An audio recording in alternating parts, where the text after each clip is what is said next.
নতুন করে আবার ভালোবাসলাম তোমাকে। লেখিকা শাহরিয়া আফরিন। সকাল ৯টা। কলিং বেল হঠাৎ বেজে উঠল। এ সময় আবার কে এলো? কামাল তো কিছুক্ষণ আগে হসপিটালে গেল। তবে কি আবার কিছু ফেলে চলে গেল? ওর তো কোনো কিছু ভুল হয় না। সামিরা চৌধুরী ভাবতে লাগলো। আবার কলিং বেল বেজে উঠল। সামিরা দরজার কাছে এগিয়ে গেল। দরজা খোলার পর দেখতে পেল সিকিউরিটি গার্ড ফরিদ মিয়া দাঁড়িয়ে আছে দরজার কাছে। 17 কি 18 বছরের একটি মেয়ে তরুণী দাঁড়িয়ে আছে, দেখতে অসম্ভব সুন্দরী। সচরাচর এমন সুন্দরী মেয়ে দেখা যায় না বললেই চলে। দেখে সামিরার মনে জানি কেমন হতে লাগলো, কারণ সে নিজেও যথেষ্ট সুন্দরী ছিল। কলেজ ইউনিভার্সিটি লাইফে তার সৌন্দর্যের প্রশংসা শুনেছে সে অনেক। এখন তার বয়স 38 হলেও একটু তার সৌন্দর্যে ভাটা পড়েছে। তবুও কামাল তার প্রশংসা করতে কোনো কমতি রাখেনি। তবে এই মেয়ের কাছে তার সৌন্দর্য কিছুই না। এমন সময় ফরিদ মিয়া বলে উঠল, ম্যাডাম, একটা কাজের লোকের কথা কইছিলেন। মাইয়াডারে যদি একটু রাখতেন তাইলে ভালো হতো। সব কাম জানে, আপনার মন মতন সব ধরনের কাজ করতে পারবো। স্যার কইছিল আপনার একটা কাজের লোকের দরকার। সামিরা চৌধুরী বলল, হ্যাঁ, আমার কাজের লোকের দরকার, কিন্তু একে আমি রাখতে পারি।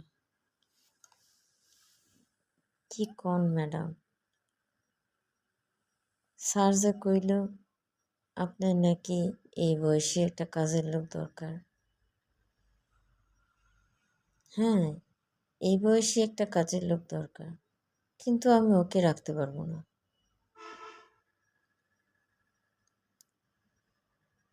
ম্যাডাম, এই মেয়েটার একটা কাম দরকার। আপনি যদি কন তাহলে রাখতে চাইলে ওরেই রাখেন। আমার এই মুহূর্তে কোনো কাজ জোগাড় করা সম্ভব না এই মাইয়াটার লিগা। ওরে তুমি কই পাইছো? ও আমার দুঃসম্পর্কের আত্মীয়। শহরে আইছে কামের লিগা। সামিরা ভাবল, এত সুন্দর একটা মেয়ে কাজের লোক হিসেবে রাখবো কি না, এর জন্য কোনো সমস্যা হয় কি না। কামাল আর আমি তো ছাড়া আর কেই বাসায় থাকে না।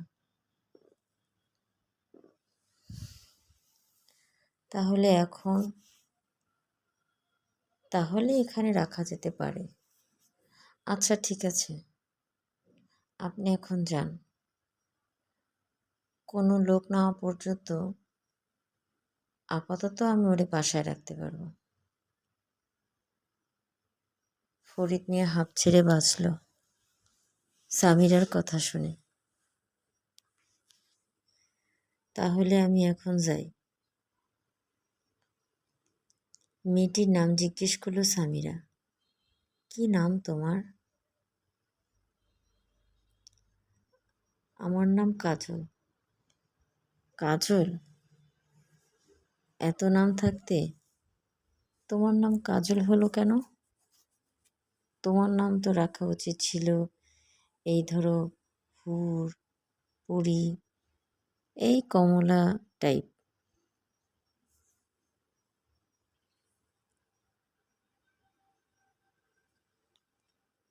এত যাই হোক, কি কাজ পারো? আমি সব ধরনের কাজ পারি। আমার এখানে থাকতে হলে সকালে রুটি, সাথে একটু ভেজিটেবল আর ফ্রুট সালাদ। আর তোমার স্যার, আমার হাজবেন্ডের কথা বলছি। সে তো ডায়েট করে,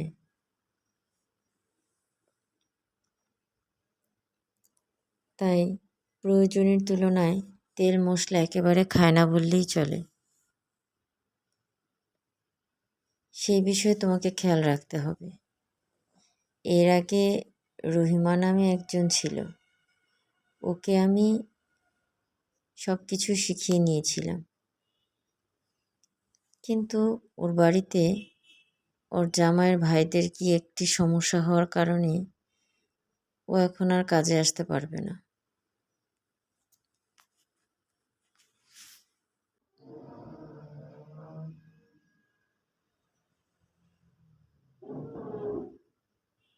এখন যদি সব কাজ করতে পারো তাহলে তোমাকে রাখা যাবে, আর তাছাড়া সব কাজ করতে না পারলে তোমাকে বাদ দেওয়া হবে।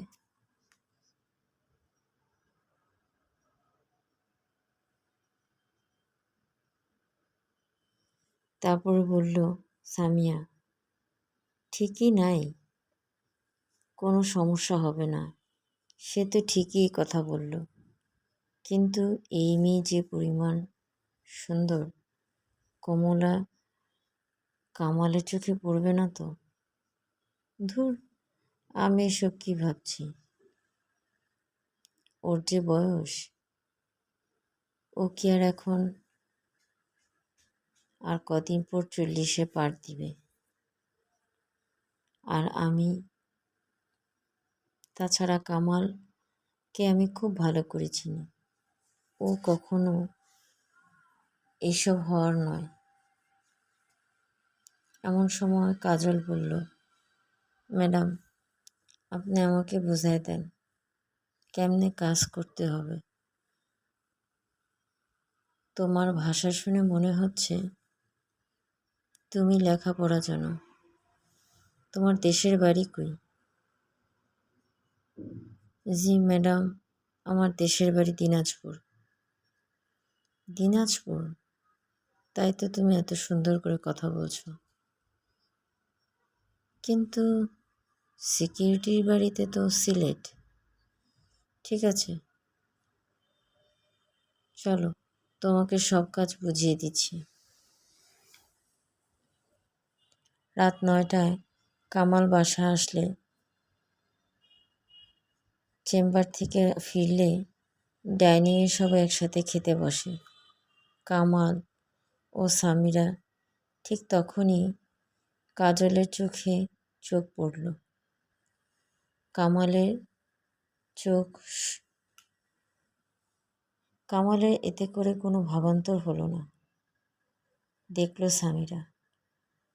কারণ কাজলের দিকে চোখ পড়ার কারণে কামাল চোখ সরিয়ে নিয়ে যায়। এতে করে সামিরা মনে মনে খুশি হলো,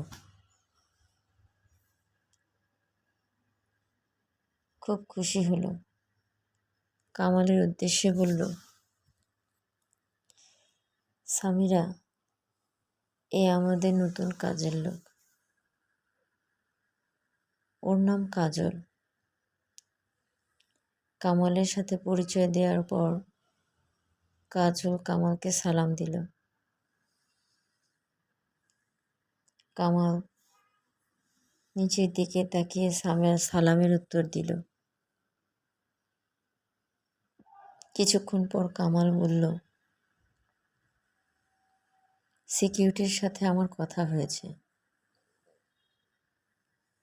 ও তাই? আমার আগে ওর সাথে তোমার কথা হয়ে গিয়েছে? তাহলে তো ভালোই হলো। হুম। সামিরা কাজলকে উদ্দেশ্য করে বলল, তুমি খেয়ে নাও। কাজল বলল, আমাদের সাথে টেবিলে বসে পড়ো। কাজল বলল, না না ম্যাডাম, কোনো সমস্যা নেই, আমি পরে খেয়ে নেব। কামাল কখনোই প্রয়োজন ছাড়া বেশি কথা বলে না। তারপরও কামাল কাজলকে বলল, তুমি বসে পড়ো আমাদের সাথে টেবিলে। রাতের খাবার বেশি দেরি করে খেতে হয় না, এতে স্টমাকের গ্যাসের প্রবলেম হতে পারে।